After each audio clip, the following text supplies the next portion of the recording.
Senhores senadores, senhoras senadoras, o que mais se fala nesses últimos tempos é da crise econômica que rodeia, ameaça, afoga a Europa. Hoje mesmo passei uma parte da manhã discutindo com representantes da Comunidade Econômica Europeia.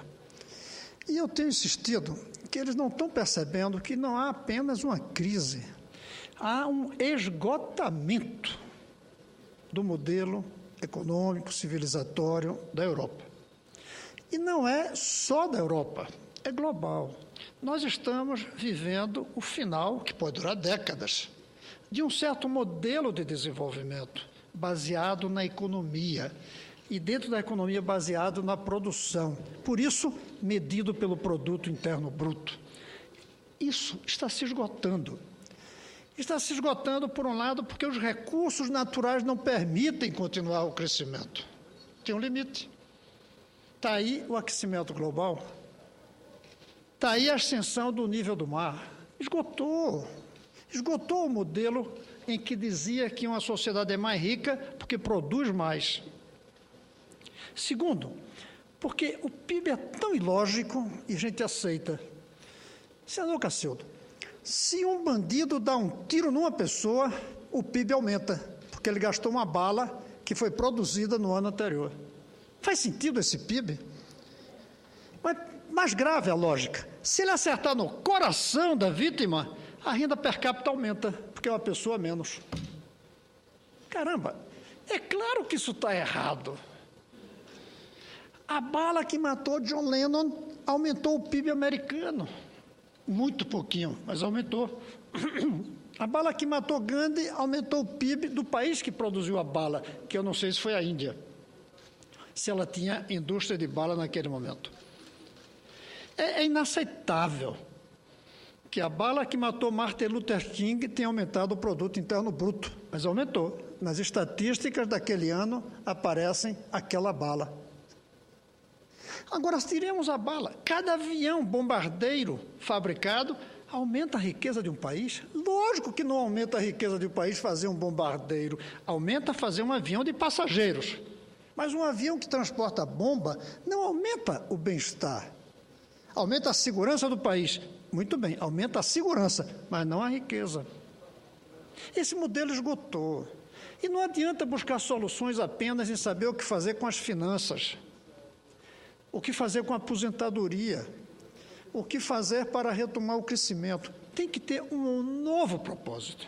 Esse novo propósito, e isso ainda não é a razão da minha fala, é uma economia diferente. Uma economia que não se baseie apenas na produção. Uma economia que não seja marrom, como é a economia de hoje. Uma economia que carregue a cor verde do meio ambiente. Uma economia que carregue a cor branca da paz, não levando em conta as armas. As armas não entram como indicador de riqueza. Uma economia que seja vermelha, para mostrar que ela atende às necessidades da população, dos pobres, dos trabalhadores. Uma economia que seja azul do bem-estar, que mostre que o bem-estar cresceu. É claro que o bem-estar não está crescendo com o aumento da produção de automóveis. O aumento da produção de automóveis, quando chega num certo nível, reduz o bem-estar pelo engarrafamento, pelo dióxido de carbono, pelo fato de ter que desviar recursos de construir escolas para fazer viadutos. É claro que não dá. E, finalmente, e aí eu vou entrar no meu tema, a economia que a gente deve querer, além de branca da paz, além de vermelha do social, além de verde do ecológico, além do azul do bem-estar, ela tem que ser amarela. A amarela cor que eu escolhi, podia ser outra, para indicar a economia baseada no conhecimento. A economia que faz com que as coisas se produzam graças à ciência e à tecnologia. E é aí que eu quero falar. O Brasil abandonou, aparentemente, nesse momento está abandonando, a ideia de uma economia do conhecimento. Ontem recebemos aqui o ministro Mantega. Senhor Mozarildo, na lista dos problemas industriais Ele não colocou a competitividade. Não era um problema, ele não colocou na lista dos problemas, e eu disse isso na hora que fiz a pergunta. A competitividade hoje vem da capacidade de inventar novos produtos e novas máquinas para produzir esses produtos. E o Brasil está absolutamente estagnado em relação a isso. Para ter uma ideia, a produtividade, ou seja, quanto uma pessoa produz por ano, na Coreia, em 20 anos, subiu 50%. Na China, subiu 60%. Sabe quanto subiu no Brasil a produtividade, ou seja, a capacidade de uma pessoa produzir em um ano? 0. Estamos estagnados na produtividade. Aí, mas a gente não está produzindo mais? Está produzindo mais porque está empregando mais. Logo, a renda que sobra para cada um não cresce suficientemente. Nós não estamos levando em conta o longo prazo da economia, que terá que ser necessariamente baseado em uma capacidade de criar inteligência, criar o capital conhecimento. E agora eu entro no meu assunto. O Brasil terminou, pelo menos na Câmara está terminando, a elaboração do 2º Plano Nacional de Educação. Da maneira como o plano está, além de ser muito tímido, não é compatível com as exigências do mundo moderno para a educação. É um programa da educação, separado da ciência e da tecnologia, separado da economia, separado da saúde. Esse era o momento de construirmos um sistema nacional de conhecimento e não apenas um sistema nacional de educação. Nem isso estão pensando no Sistema Nacional de Educação. Estão pensando, basta ver qual é a bandeira. Qual é a bandeira? A bandeira é 10% do PIB para a educação. Por que 10%? Por que não 12%? E se for possível com 8%? Não podemos partir em um programa transformador dizendo quanto vamos colocar lá. Temos que começar dizendo o que vamos fazer. Aí quanto custa? Aí sim, quanto vamos colocar. Mas não dá para trabalhar a educação isolada. Tem que saber como é que essa educação de base vai se relacionar com as crianças no dia que elas nascem, bem antes de começar o processo escolar, mas já iniciando o processo educacional. Como é que a gente faz com os que terminam o ensino médio? Eles vão para a universidade ou vão para outro setor, como os países que têm boa educação fazem? Os países com boa educação não aumentam muito o número de alunos na universidade. Isso é uma mania nossa. Eles colocam o número de universitários conforme as necessidades, escolhendo os melhores que terminaram o ensino médio, e alternativas de ensino pós-secundário, sem necessariamente ser universitário. A Finlândia, que todo mundo cita como exemplo, uma parte pequena vai para a universidade, a outra vai para escolas técnicas de nível superior, mas não de nível universitário. As pessoas escolhem, por exemplo, para nós parece absurdo, depois de concluir o ensino médio, ser pescador. Agora, um pescador que terminou o ensino médio, que fez um curso, é um pescador que entende de engenharia de pesca um pouco, que entende de engenharia de refrigeração, que entende de preço dos peixes, portanto, um pouco de economia, deve entender até de um pouco de culinária para saber o que fazer com o peixe, para vender bem o peixe no mercado. Isso vale para marceneiro, isso vale para garçom. O garçom fala 3 idiomas, entende da culinária, descreve o prato, sabe tratar os clientes. Um curso pós-secundário não universitário. E, claro, os salários não são muito diferentes dos universitários para os não universitários. Tem uma justiça social. Pois bem, nós precisamos aproveitar, quando chegue aqui, o 2º PNE e transformá-lo em um plano nacional de construção do sistema de conhecimento. O Brasil foi infernizado 21 anos por um tal de um SNI. Tem que começar a construir o SNC, o Sistema Nacional do Conhecimento, em que punha toda a sociedade envolvida na produção de uma sociedade inteligente, preparada.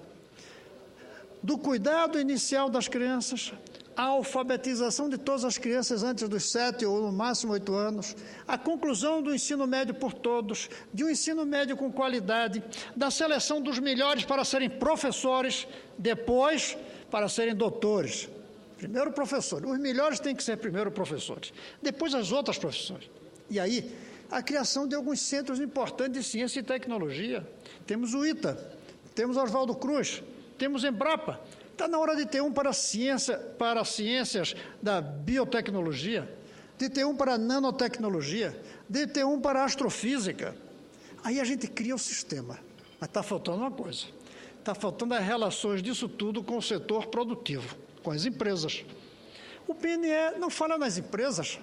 Não é possível a gente falar em conhecimento sem colocar dentro do sistema de conhecimento as empresas, as fábricas, os consultórios médicos. Isso faz parte do conhecimento. Não é possível ter conhecimento pensando só em escola. O conhecimento vem também, senador Capiberibe, daqueles que usam o conhecimento e que produzem conhecimento. Temos que exigir dos empresários nesse país que participem da formação do conhecimento. E temos que fazer com que as universidades se liguem também ao setor produtivo para que seus produtos de conhecimento tenham uso para a sociedade. Nada disso está no Plano Nacional de Educação. O 2 é uma repetição do 1. E alguém aqui sabe o que é que deu de resultados concretos o primeiro Plano Nacional de Educação? Nada, praticamente. O segundo vai dar o mesmo. Nada. Porque é limitado. Não tem uma proposta ousada de mudar a educação e nem coloca a educação como parte do Sistema Nacional de Conhecimento que esse país precisa fazer. Por isso eu quero aqui, antes de passar para o parte do senador Mozarildo, dizer que eu espero que ao chegar aqui o PNE 2, vindo da Câmara, esse Senado se debruce, e não como estão falando, aprovar em 15 dias, se debruce, coloque relatores, talvez até no plural, coloque nossa consultoria e vamos transformar um PNE igual ao anterior em um marco na construção de uma sociedade do conhecimento nesse país. Um documento que seja capaz de dizer as linhas para que o Brasil tenha um sistema nacional de produção de conhecimento. Eu espero que o Senado cumpra a sua função. Não seja um mero ratificador do que foi elaborado, é verdade que consultando muita gente, mas quase tudo do ramo, quase tudo corporativo, quase tudo pensando apenas nos próprios vícios acumulados ao longo das últimas décadas. E daí, façamos o nosso papel, um verdadeiro plano para que o Brasil dê um salto como entidade, instituição, nação criadora de conhecimento. Eu passo a palavra ao senador Mozarildo com muito prazer.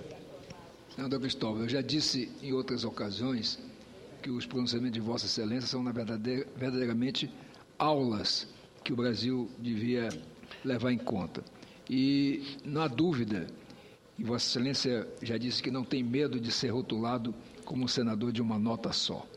Mas essa nota, ela é a primeira de todas. Olhe que a minha formação é de médico, embora hoje seja professor da Universidade de Roraima, mas sem a educação, as outras profissões não existem.